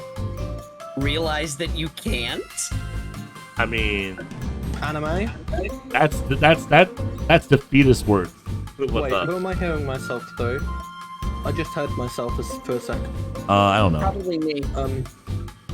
So just write everything you want to play on a notepad doc. Organize the notepad doc into like order you'd actually want to play, or just keep what's on there. Put it on a fucking wheel and spin that fucker. Ooh, wheel. Wheel work. Wheel is always good. And it just means you've got an organized list, so you're not just constantly sat there like this, or this. Oh, speaking of, I want to try to do something. It's probably insane, but I want to try to beat like a bunch of games in 2025. Like just a bunch of games. I thought 100, but I thought to myself, there's no way I'm gonna be playing games short enough for 100. But if I like decide to play like a game a week on average, so like about 50 games, how possible would that be? Depends on what kind of games. If you put a single like long JRPG in Yeah, because that's the thing. Like, I think the moment I put like a JRPG, it's I'm SOL, right? Pretty much. Unless I'm doing 8-hour streams every day. Or so any JRPG, any simulation game, or any multiplayer game. Because no, like It Takes Two could take one stream if you're sat there for like 6 to 7 hours with someone. Right, and you're good. You lock in. No, it's very difficult to be bad at It Takes Two. Yeah, there's checkpoints everywhere, and if you kill yourselves or lose, It just starts you right at the puzzle you're at, usually. And it's like, oh, is it A Way Out? The other one that I'm thinking of? Yeah. Yeah, like, that can take, like, 2 streams as well, equaling into about the same amount of time. So it just depends on what kind of games you're playing. You can still be good if you put a JRPG in there. It's just don't put a roguelike in there. Don't put a simulation game in there. Don't put in, like, any 100-hour JRPG. Don't put in, like, 50-hour platformer games. Visual novels are a good way to make count. Visual novels are a good way to fuck yourself over, though. Certain visual novels. Do you want to know how many hours it took me to beat the Fruit of Grisaia? Any Grisaia game, if you put Evangel in there, you're fucking yourself instantly. Even Kadoa Shoujo is like... It's a 20-hour game. 20 to 30 hours. Yeah. Which isn't as bad. But then it's You could beat that in a week in theory.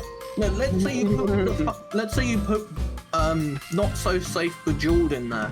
That could be like a 6 to 8 hour game, and it's pretty much a visual novel. It kind of is. I think you're right. You could put that's a great way to call it, actually. You could put Not both Safe games. Bejeweled. Well, it is literally Bejeweled. Yeah, because I'm thinking like what I want to do for like 2025. Maybe I'll save this for 2026 and call it like anime's 40s. Basically like beat like 40 new games in the year from because I turned 40 that year or something in 2026. Maybe I'll do that. Or you could make it from your 39th birthday to 40th. Oh.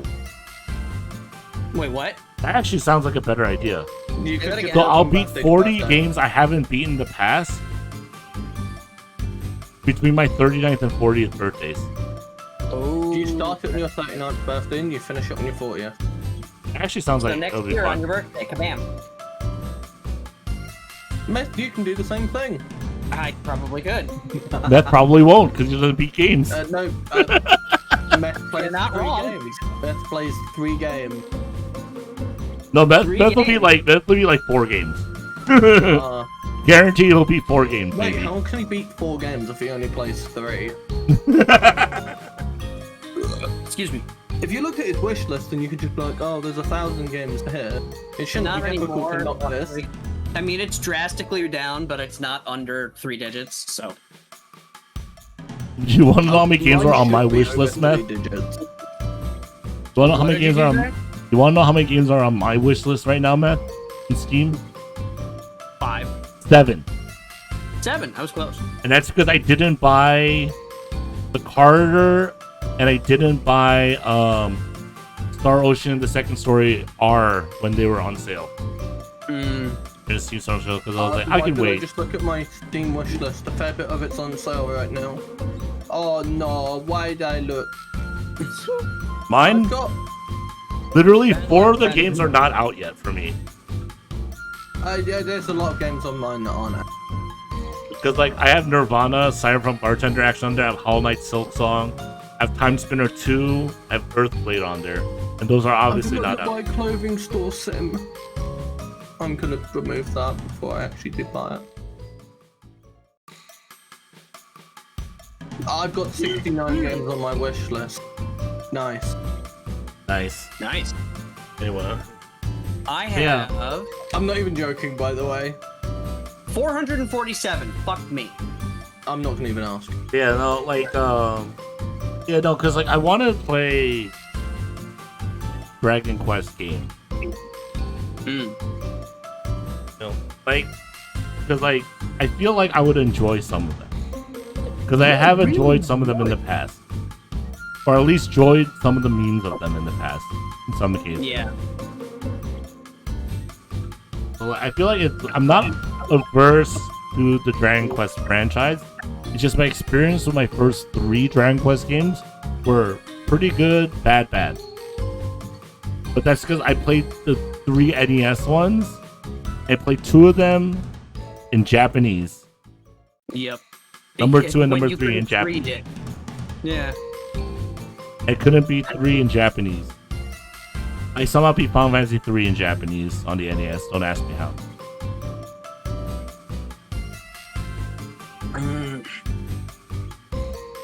Oh my god, my back. Oh, my back. Okay.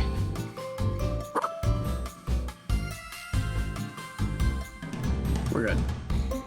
Yeah, what do you guys think of the June Nintendo Direct? Now that I got completely sidetracked with the Dragon Quest franchise talk. It was good. I was pretty happy with it. I mean, we had Dragon Quest, we had Metroid, and we had Zelda. We had 3 really top-tier franchises getting... Did you forget it started with the Mario and Luigi game? New entry? I completely forgot about that. Mario and Luigi. Did you forget they announced a new Mario Party game coming out in October as well? Oh my god. That's even better. I completely forgot about that. Ooh. I know we touched on all the game shows in the previous one. No, we didn't, because the previous time we recorded it was before the Nintendo Direct even happened. I remember I was sat there. Okay, it was all but that one, because I remember the Xbox game showcase going on as we were doing it. Oh yeah, the Xbox showcase was happening as we did it. No, the State of Play was the same day, wasn't it? No, State of Play was the day before the Xbox one. No, I thought it was the same day as the Nintendo Direct. It wasn't the same day, because we already knew how shit the PlayStation State of Play was, and then I just remember screaming about Fable on stream. And then the next day was the PC Gamer one, which I actually really fucking like. Oh, yeah, you mean the Xbox one, the PC Gamer one? The actual PC one. Wait, there was an actual PC one? Yes, it basically just does indie games. They're day 9 on there. I feel like I'm the only one here who would actually know who day 9 is. You might. Anime, do you know who day 9 is? No. Okay. I forget who was hosting it with day 9. They've done it for 10 years now, though.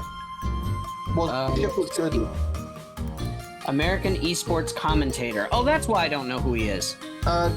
He came through on Hearthstone. Oh, that's definitely why I don't know. He's got an old clip about a subsection of players. He was just. I will always remember the quote of just like, "I hope you run out of dominant hands." Because he talked about like the average brain rot on people that only play big stompy deck. Oh. And then he's just like, I hope when you brush your teeth, you accidentally get a bit up your nose and it burns. That's so petty, I like it. It's so fucking good. Ooh, that is good. That is really good.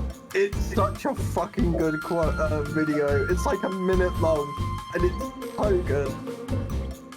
But yeah, obviously I would know larger and larger men.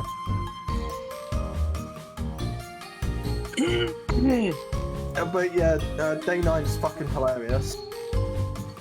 And then he did, him and someone else did the PC Gamer one, where there was a bunch of reveals for indie titles. If I remember correctly, there was Dwarf Fortress news there as well, because fucking love Dwarf Fortress. Dwarf Fortress. What's Dwarf Fortress? Dwarf Fortress. Oh, what's Dwarf Fortress? You've got Steam. You've got Steam. Smile. Wow. Sounds like a game I won't be playing anytime soon. No kidding. Let me actually look at it.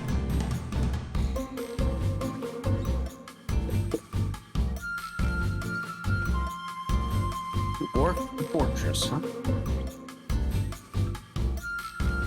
It's such a good Oh. game. But it's literally like fucking Sims the game. Yeah, it's like it's like this simulation game. It's that So game, good. right? It is so good.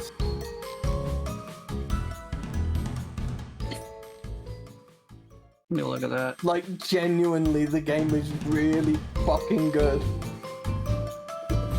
It's just a lot.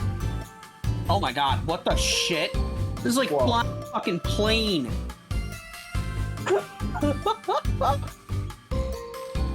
Like before there was Factorium, there was Dwarf Fortress. This is old, younger, I believe. Oh, is it Yeah, Door? that's from The Factorial? No, that's what it's. available as freeware in development since 2002. Its first alpha was released in 2006. Yeah. Oh, 6 fucking hell. Yeah, Dwarf Forge is old. Either way, there was. I think. There Like, was Dwarf Forge is so old, I recognize it just from the art. It's so fucking good though. I was like, oh, it's that game. It's so fucking good though. I think there was talks of either DLC or a second one. Either way, me happy. But yeah, there was a bunch of indie stuff shown. I basically added like a third of my wish list on watching PC Gamer.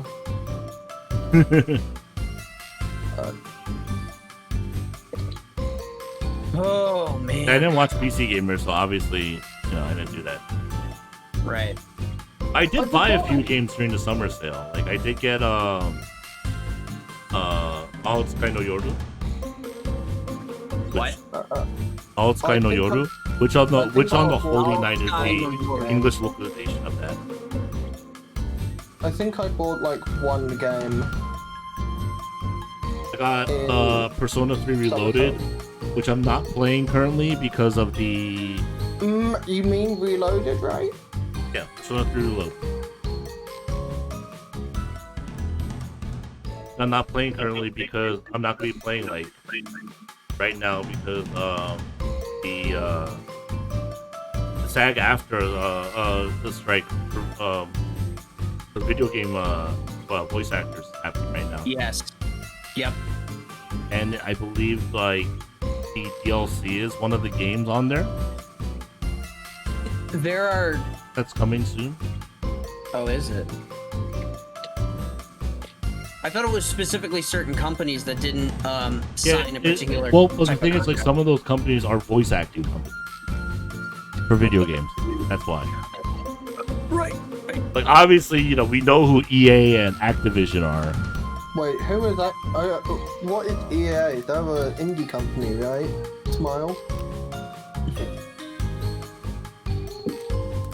Stands for eat ass.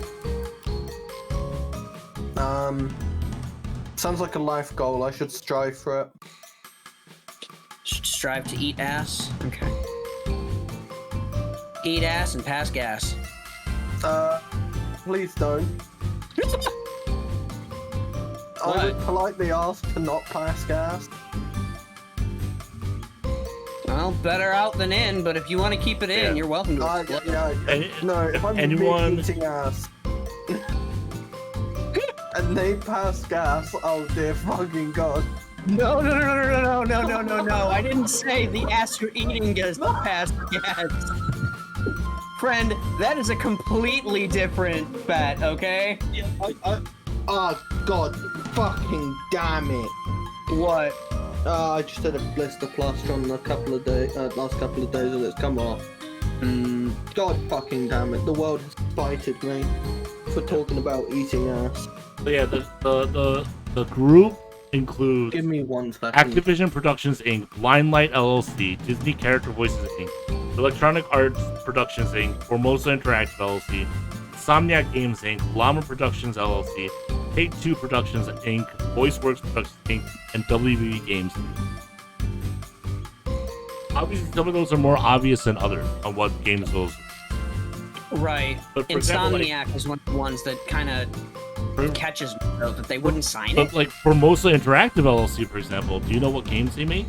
No, they're a voice acting firm. So they're a voice acting company that. Oh, that's not good.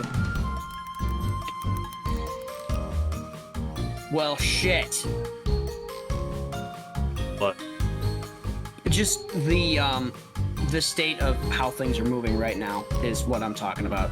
Because like everybody's trying to cut costs by moving over to AI, but like, one of the things that I noted was like years and years ago, back when I noted everybody was outsourcing things outside the country, and then they were making it all mechanized, and then they were now they're moving everything to AI. I'm like, if nobody is employed and gets money from working, who's going to buy your shit? And I recently saw like somebody putting out a video on that with pretty much that exactly being the title of the video. And I'm like, oh good, I wasn't the only one who thought of this. I'm like, oh great, I wasn't the only one who came to that conclusion. So, yeah, striking them is probably the only thing that we can do at this point. And The hard part is just finding like a list of games that this should include. Right. Or companies, you know what you could probably do is find a list of companies that employ the... Wait, Formosa literally has it on their website. Let's see. God of War, Avatar Frontiers of Pandora, Helldivers 2, Destiny 2 The Final Shape, EA Sports Madden, NFL 24, Suicide Squad, Dead Space, Horizon Forbidden West. Oh, that's a lot of games. Well, I don't play most of them, so... I'm surprised by God of War. Like, that they would be... well, it's from 2017. Involved. So, it's from 2017. I don't know if they were involved in Ragnarok or they're involved in the should be involved in the final one. You know? Oh, okay. But they're involved with Helldivers too. So Really? no, I'm not gonna be playing Helldivers 2 anytime soon on stream. Man, that's just... They just keep getting worse and worse situations, Helldivers 2. I mean, there's gonna be people who don't like care, but like, I care enough to like try to avoid games that these companies have been involved with, because like I'm like, you know, it's a little thing I can do. Just like, I'm not gonna play this game or that game because I have plenty of other games I can play. One, I'll just play games that are, you know, compliant with the union in favor of the voice actors. Yeah. It's like, pay your people to do the work that needs to be done by humans. And don't exploit the work of voice actors who don't want their acting exploited by freaking AI. Yeah, absolutely. And it's like... It's pretty simple, in my opinion. Just like... Yeah. But, you know, billion-dollar companies want to make billions more dollars. If it means sacrificing the livelihood of billions of people. In that regard, fuck them.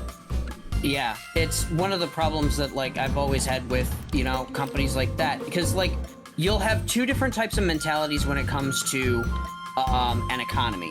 There are people who value people, and then there are people who value things. They're often not the same people. And you can always tell when it's going to be one or the other based off of if they value how they treat their employees or if they value how much money they make. And unfortunately, there are way too many places that are just straight up, they value how much money they make more than anything else. So, I'm always worried that we're going to be next. Anyway, this is also mostly U.S. companies, obviously, right now. Yeah. We are the depths of Mammonia. Might as well call it what it is, you know? You know, SAG-AFTRA, like, was able to get, like, a few years ago when they did this, I believe they got this done for, like, you know, TV actors and, like, TV and movie and stuff. So, like, you know, it's just, now it's just, they have to get it done on the video game side. And hopefully it does get done. I thought it was, it was actually this year that they got that done. And then what kind of pissed me off was the agreements to protect voice actors from predatory AI practices. No. No, it was only for like TV and movies and stuff. Yeah, that was the Hollywood stuff. That was earlier this year. Okay. Yeah, I knew it was earlier this year. Yet, and it won't be done because voice actors are always fucked over in the industry and underpaid as fuck. As people know, it's common practice, and people know about that. Common practice doesn't mean it's right. No, but the fuck. You're in the States. How much of the What? Just like, oh yeah, the consumer never gets fucked, right? Big corporations don't try to fuck everyone over. It's almost like that's what half of the States was like built upon. It's just I like, already said this is the center of Memonia. Yeah. So people get paid fucking pittance for their work as is. So yeah, they're not gonna get any protection from shit. Sad as it fucking is. Yeah. And then you have shit like what? It wasn't Genshin the other day. Who was it that hired the? It was a Hoyoverse game. Which one was it that had the VA incident the other day?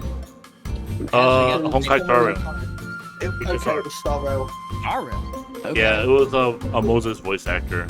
That guy's a piece of shit. And they quickly uncast him. Yeah. Genshin, unfortunately, is also involved because they dealt with Formosa Interactive like in the past. Right. So like because I was watching because I watched Sai's video on it, right? Mm-hmm. You know, because Alejandro Saab obviously is a very prolific voice actor for Hoyoverse games included. So he's like, probably not. He's like saying, he's not gonna play like any. He's not gonna be watching any of the new content for Natland or Genshin because like in the past, Hoyoverse has dealt with Formosa Interactive for voice acting in Genshin. So obviously, he's obviously striking for that. Yes. He needs to fight for his own rights. Yeah, he needs to protect his job. And also to be in solidarity with those who are, Yeah, there's no the money in it just doesn't exist, and people are constantly getting fucked over. And then with people like that being shown in the industry, they're just gonna be like, fuck it, they're probably a piece of shit anyway. What's the point in paying them properly? Because they'll use any reason to not pay people living wages. Who would have thought? So yeah, the whole voice actor conversation. The voice actor gets screwed over, and the less they get screwed over, the better. Is what it comes down to. Stuntman is probably about right. Yeah, that's not a bad analogy. Incredibly far. Well, stuntmen are getting a lot less screwed over recently. Because there's a lot of stuntmen who are now in production roles now, because they've been in the industry long enough, and they protect their stuntmen, which is a very nice change in the industry for Hollywood. But unfortunately, it didn't happen it happened naturally, but not in the way you'd wanted it to. It happened because these stuntmen are so creative and good at what they do that they become fight coordinators eventually, become very good at coordinating fights correctly to make sure the stuntmen don't get hurt, or they become into roles of production or direction where they can make sure so it's kind of like a weird thing. It's like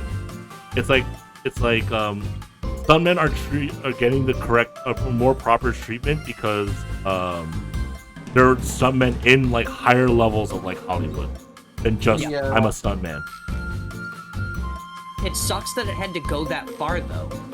I mean, it's a good thing that they were able to go that far too. Yeah, I'm glad that they were able to go that far, and I'm glad. It's really depressing that it had to happen. Right. Yeah. That's what I'm saying. But there are people. This should never have had to happen. There are people who have given their lives to being stuntmen. Yes. Yeah.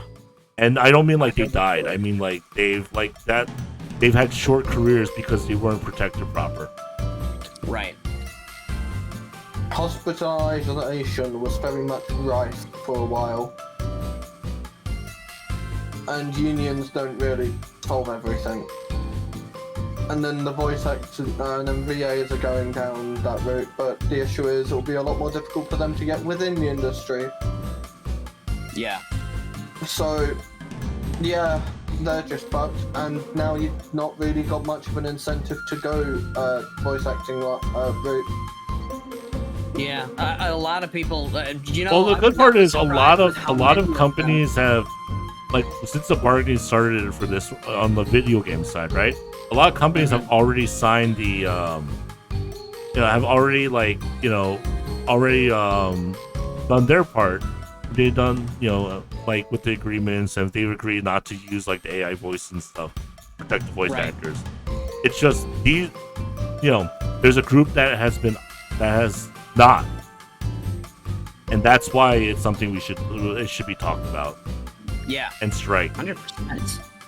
Because like, and a lot of people don't realize that eventually AI is just going to come for all the jobs. If you let it go now, no one's going to have a job, and then no one's going to be making money. Well, the problem is that there will be 1 or 2 people still making money, and that's why they don't care. Right. They are ignorant to the idea of what a financial culling is. That's basically what it is. And it's we're all going to be dead before that point anyway. I'll still be here. The cockroaches will still be here. Yeah, unfortunately, I'll be deathly afraid because I'll just have giant fucking Helldivers cockroaches. You'll just need guys to come down. Oh wait, no, hold on. They're being struck. Never mind. They're on strike. They're on strike. So there will be no Helldivers to come. Alright, no super future for us. There is no future. No future, only Zool. That's an old reference. The fact that people still get it is like crazy to me. Isn't it? It's like the fact that people are still, you know, watching Ghostbusters and referencing Ghostbusters. I think what it comes down to is, right? So here's the thing, right? Let's assume you're old enough to have children and you have children. Would you show them the original Ghostbusters? Maybe. Because I wouldn't, personally. You would not? No. I'd say it's like, not the best movie. It's a cult classic. Well, if they want to watch it, not the best movie. If they want to watch it, I'll I'll show it to them. But like, I wouldn't, like, I don't own the movie. That's what I'm saying. Oh, I do. But I digress. The thing is, like, if you own it, you're more likely to show it to them because they're going to be like, hey, I want to watch that. I don't even own the movie. I don't want to watch it, but I would be like, hey, so I recommend watching this, not because it's good or anything like that, but it is a sign of what movies used to be. You know, it's like history kind of thing at that point. So recognizing history at some extent, I think, is worth it, you know? Ooh. Oh, it's starting to finally get cold in here. But yeah, like, it's like, for me, like, because, like, here, like, the movies I have on my shelf right now, right? Like, they include some, like, interesting ones that it's like, oh, why do you have that? Like, I think I have, like a Mary Kate and Ashley movie that, like, my sister just didn't take. I have, like, Save the Last Dance, which my sister didn't take with her, right? Some movies like that. But then, like, I have, like, the extended edition Lord of the Rings trilogy. I have, like, 12 Monkeys. Oh, 12 Monkeys. I have, like, Fight Club. You know? I don't have Titanic, but I have, like, Big Fish. Right. So, like, because, like, these are the movies I like, right? And to an extent, if you own a movie, you must like it enough to at least have bought it. Like, I have original Space Jam. Yeah. or liked it at that time. Yes. I mean, I watched original Space Jam like a few years ago. Still held up, in my opinion. Let's say it right now, okay? The original Space Jam still holds up. But like, you know, like I don't own like Ghostbusters. You know, it's a cult classic. But I'm like, but is it a good enough movie for me to want to watch again? Maybe, but is it a good enough movie for me to go out and buy? No, maybe. Like that's like a library rental movie, you know? In my opinion. That's fair. Library rental is definitely fair. Whereas like the majority of my things is still anime related, so it's like like if I have children, they're gonna be anime fans, and not even because like it's not because I'm willing it, but it's because that's what I own. Right. So essentially, you show your children like the things you own. Obviously, Right. you know, I'm not gonna start on Black Lagoon or anything like that. You know, they'll watch like Cardcaptor Sakura, like you know, maybe like when they're like you know, they'll watch some Wolf Children, things like that, right? Even that's Spicy, you know, Spirited Away. And then when they're like, you know, like young teen into teenage years, then they can start watching like Black Lagoon and you know, Right. Darker Than Black, whatever. 12 Monkeys. 12 Monkeys, though. That is a weird movie. Dude, I love the Bruce Willis numbered movie series, series, as they call them. The numbered movie series? Yeah, he's like in like Fifth Sense, Fifth Element, 12 Monkeys. Oh. You not realize I that? didn't think of that. So, okay.